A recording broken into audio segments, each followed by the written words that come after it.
మీ సంతాన కలను నిజం చేసుకునేందుకు ఈ రోజే 49 సంప్రదించండి 9390501418. ఏపీ ప్రజలకు కూటమి సర్కార్ బిగ్ అలర్ట్ జారీ చేసింది. రాష్ట్రంలో ప్రస్తుతం మీ సేవ, స్వర్ణగ్రామ, వార్డు సచివాలయాల ద్వారా ధృవీకరణ పత్రాలను జారీ చేస్తున్న విషయం తెలిసిందే. ఇన్కమ్, క్యాస్ట్, రెసిడెన్షియల్ లాంటి అనేక సర్టిఫికెట్లను వీటి ద్వారా ప్రభుత్వం జారీ చేస్తోంది. తమ పరిధిలోని గ్రామ, వార్డు సచివాలయానికి వెళ్లి ప్రజలు వీటి కోసం దరఖాస్తు చేసుకుంటే అధికారుల ఆమోదం అనంతరం జారీ అవుతుంది.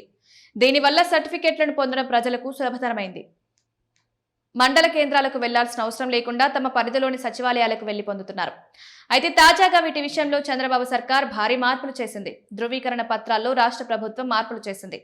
గతంలో గ్రామ, వార్డు సచివాలయాల పేరుతో ధృవపత్రాలు జారీ చేసేవారు. కానీ కూటమి ప్రభుత్వం అధికారంలోకి వచ్చాక వాటి పేర్లను మార్చింది.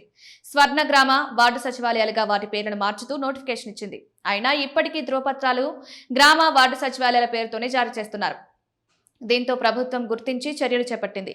స్వర్ణ గ్రామ, వార్డు సచివాలయాల పేరుతోనే సర్టిఫికెట్లను జారీ చేయాలని ఆదేశించింది. ఈ మేరకు ధృవపత్రాలలో పేర్లను మార్చేయాలని ఆదేశాలు జారీ చేసింది. పాత పేర్లతో ఉన్న ధృవపత్రాలను రద్దు చేసి కొత్త పేరుతో జారీ చేయాలని ఉత్తర్వులు జారీ చేసింది. పాత ధృవపత్రాలను వెనక్కి తీసుకున్న ప్రభుత్వం స్వర్ణ గ్రామ, వార్డు సచివాలయాలకు కొత్త పత్రాలు పంపింది. రాష్ట్రంలోని అన్ని కార్యాలయాలకు కొత్త స్టేషనరీని పంపింది. పాత పత్రాలను ఉపయోగించి ఎవరూ ధృవీకరణ పత్రాలు జారీ చేయవద్దని, ఒకవేళ నిబంధనలు ఉల్లంఘిస్తే ఐడి బ్లాక్ చేస్తామని హెచ్చరించింది. కొత్త ధృవపత్రాల్లో వెనుక వైపు ప్రభుత్వం క్యూఆర్ కోడ్ చేర్చింది. క్యూఆర్ కోడ్ స్కాన్ చేయగానే సర్టిఫికెట్లు ఎప్పుడు, ఎక్కడ జారీ చేశారనే వివరాలన్నీ తెలుస్తాయి. దీని ద్వారా నకిలీ సర్టిఫికెట్లకు చెక్ పడుతుందని ప్రభుత్వం భావిస్తోంది. సర్టిఫికెట్లపై ప్రభుత్వ రాజముద్రతో పాటు హలోగ్రామ్ ఉంటుంది. కాగా సచివాలయాలతో పాటు మన మిత్ర పేరుతో వాట్సాప్ గవర్నెన్స్ ద్వారా ప్రభుత్వం వాట్సాప్లోనే సర్టిఫికెట్లు జారీ చేస్తుంది. దీంతో వాట్సాప్ ద్వారానే ప్రభుత్వ సర్టిఫికెట్లను పొందొచ్చు.